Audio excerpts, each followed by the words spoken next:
JCLPEV, bonjour. Aujourd'hui, frères et sœurs, nous allons parler du nom de Jésus-Christ qui règle nos problèmes, son autorité. L'autorité du nom de Jésus-Christ, la souveraineté du nom de Jésus-Christ, le nom de Jésus-Christ qui règle nos problèmes. Peut-être que je l'ai déjà dit dans d'autres vidéos, mais bon là, ça sera dit différemment, peut-être avec quelques autres exemples. Donc, c'est le fait de croire au nom de Jésus-Christ qui règle les problèmes. C'est-à-dire, c'est pas nous-mêmes qui allons régler nos problèmes, ou bien parfois on peut. Tout dépend de quel problème c'est. Mais c'est le nom de Jésus-Christ qui va régler nos problèmes. Parfois, on pleure. Bon, on a le droit de pleurer, hein. Parfois, on pleure, on est déprimé, on souffre, on est en dépression, on se fait beaucoup de soucis, on se laisse aller, on n'y croit plus, on ne croit plus en la vie. On n'essaie plus rien, on ne fait plus rien, on est désespéré et certains même, malheureusement, au dernier niveau, se suicident. Et ce n'est pas ce que je vous souhaite. Donc on a des problèmes, ça ne va pas du tout, on est déprimé, on se laisse aller, tout ça. Pourquoi ? Parce que parfois, bon, si je peux avoir l'une des raisons pour lesquelles, c'est parce que certains d'entre nous, nous essayons nous-mêmes de régler les problèmes. Alors que parfois les problèmes que nous avons, ce n'est pas de notre niveau. Ce ne sont pas des problèmes de notre niveau. Parfois il se passe des choses, et c'est pour ça compris, mais parfois il se passe des choses à un niveau spirituel qu'on ne peut pas comprendre, on ne peut pas savoir. Je vais par exemple donner par exemple, bon après on peut interpréter ça différemment. Je n'ai pas dit que c'était la seule et unique interprétation, mais par exemple, à un moment donné dans la Bible, les disciples de Jésus, les apôtres, sont en train de pêcher. Ils essaient d'attraper les poissons. Et ils n'attrapent rien. Ils n'arrivent pas. Ensuite, le lendemain matin, Jésus est là non loin du rivage ou au bord de l'eau ou quelque chose comme ça. Et il leur dit mais je crois que dans cet épisode-là, les apôtres, les apôtres n'ont pas reconnu Jésus. Ils étaient empêchés de le reconnaître. Et ça encore, c'est quelque chose d'incroyable, hein. Comment est-ce que Jésus peut être là et ces apôtres ne pas le reconnaître? Là encore, c'est un mystère. Donc,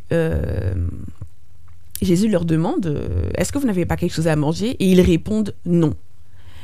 Mais je crois dans une autre version, oui, ils savent que c'est le Seigneur. Bon, ça dépend des versions. Mais donc, dans une autre version, ils savent que c'est le Seigneur. Mais dans une autre, ils ne le savent pas.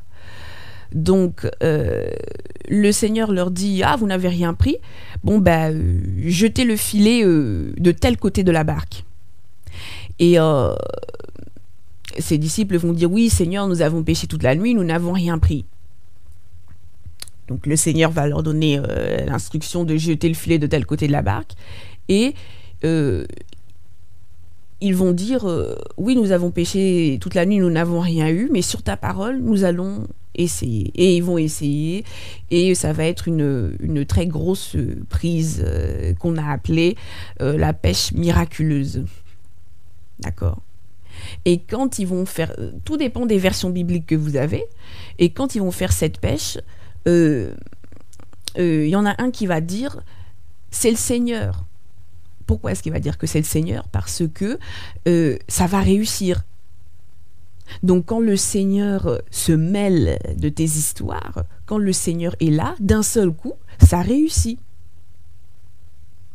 Ils ont essayé, et là encore c'est peut-être un autre détail, ils ont essayé, ils n'ont rien pris seuls, ils n'ont rien pris.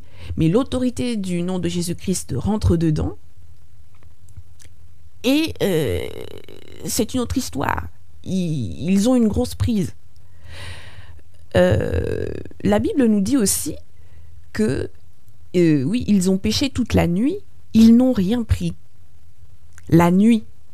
Alors, je ne suis pas en train de dire que la nuit, c'est diabolique. Je ne suis pas en train de dire que les ténèbres, c'est diabolique. La nuit, c'est normal, c'est quelque chose de normal aussi. Et c'est beau aussi, la nuit. À quel moment verrions-nous les étoiles, la lune et certains astres? Ben, ce n'est que pendant la nuit, parfois. Donc, c'est ça, oui. Donc, la nuit, c'est beau, mais parfois, ça peut signifier aussi les ténèbres, l'échec, les mauvaises choses qui se passent. Quand Jésus-Christ va être crucifié, il dit oui, j'étais tous les jours dans le temple, mais voici votre heure, voici l'heure, la puissance des ténèbres. Voici l'heure des ténèbres, la puissance des ténèbres. Donc, la nuit, c'est parfois... la nuit, ce n'est pas diabolique, mais c'est parfois les ténèbres, les mauvaises choses qui se passent, des mauvaises sorcelleries, des mauvaises choses qui se passent, des injustices à un niveau, je ne sais pas. C'est parfois c'est parfois des mauvaises choses qui se passent et des combats spirituels qui ne sont pas... de notre niveau ou contre lesquels on ne peut rien. La nuit, donc peut-être que les disciples, même si ils arrivaient à accomplir des miracles, peut-être que cette nuit, la nuit, les ténèbres étaient peut-être trop fortes pour eux. C'est qu'une interprétation, je n'ai pas dit que c'était comme ça. Les ténèbres, la nuit était peut-être trop forte pour eux, le combat spirituel était peut-être trop fort pour eux, ce qui se passait, c'était peut-être trop fort pour eux, pour qu'ils arrivent à gagner quelque chose, à récolter quelque chose dans cette pêche. Peut-être, ce n'est pas écrit comme ça. Donc tout ça pour dire que quand le nom de Jésus-Christ s'en mêle, d'un seul coup, c'est la réussite. On a un autre exemple, celui de la femme à la perte de sang. La Bible nous dit que pendant des années, elle a cherché, la femme à l'hémorragie, on peut dire aussi, elle a cherché la solution à son problème. Pendant des années, elle a cherché, et cette femme avait de l'argent, s'il vous plaît. Nous encore, parfois, certains d'entre nous, on peut se dire « Ah bah j'ai pas d'argent, c'est normal que ça s'améliore pas. » Mais elle avait de l'argent. Qu'on peut imaginer ce qu'elle pouvait ressentir, elle avait de l'argent, elle avait de quoi consulter les meilleurs médecins, les meilleurs de partout. Elle avait les moyens, elle avait l'argent. Et pendant des années, ça n'a rien donné. Ça a été un échec cuisant pendant des années. Pendant des années, ça a été un échec cuisant. Ça a été échec sur échec pendant des années. Est-ce que... Bon, on va un petit peu se concentrer un petit peu sur son histoire. Pendant des années, ça a été l'échec. Et pourtant, elle avait de l'argent. Pendant des années, elle a cherché des médecins. Ça n'a rien donné.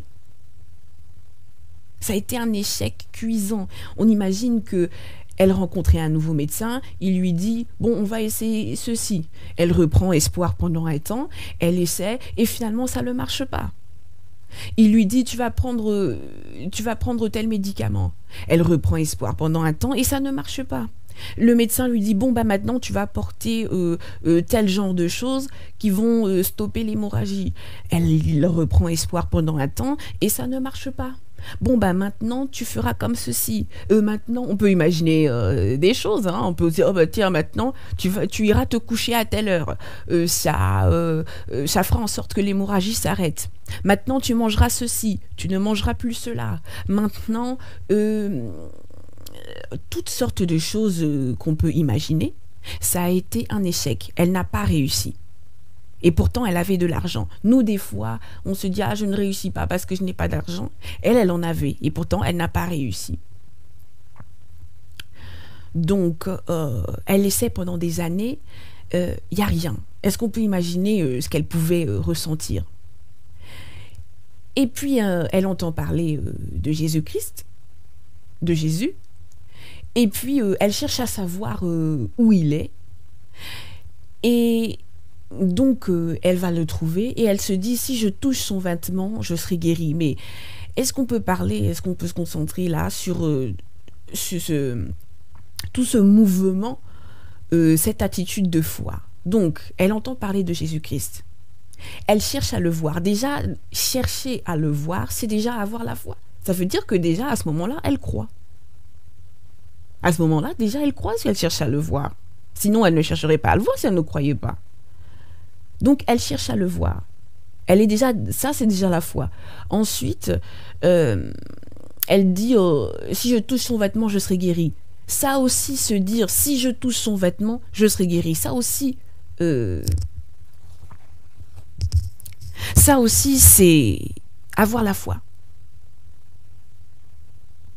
Donc, elle le touche. Et Jésus dit, qui m'a touché? J'ai connu qu'une force était sortie de moi. Et elle va dire, oui, c'est moi, Seigneur, qui t'ai touché. Bon, c'est un épisode que vous pouvez retrouver dans la Bible. Et peut-être qu'il va lui dire, ta foi t'a sauvé.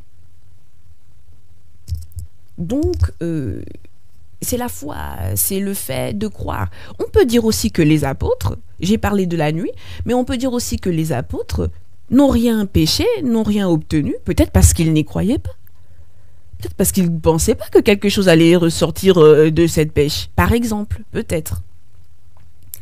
Donc, oui, elle a connu un échec cuisant, des échecs successifs pendant des années. Et le jour où elle se dit, non, j'arrête de chercher par moi-même, j'arrête de chercher par la science humaine, qui est parfois très bien, et dont on a besoin. J'arrête de chercher par moi-même, j'arrête de chercher par la science humaine, j'arrête de chercher par l'argent, j'arrête de chercher par des moyens humains, je cherche par la foi. Peut-être qu'on va me dire, oui, mais ça, on le sait déjà. Oui, mais quand on est dans les problèmes, ce n'est pas si évident que ça, que d'y croire. Cherche par le nom de Jésus-Christ. Cherche par la foi. Cherche la réussite, cherche le succès, la popularité, le mariage, l'amour réciproque, les rencontres d'amour réciproque. Cherche le courage, cherche le travail, cherche à faire ou continuer tes études, cherche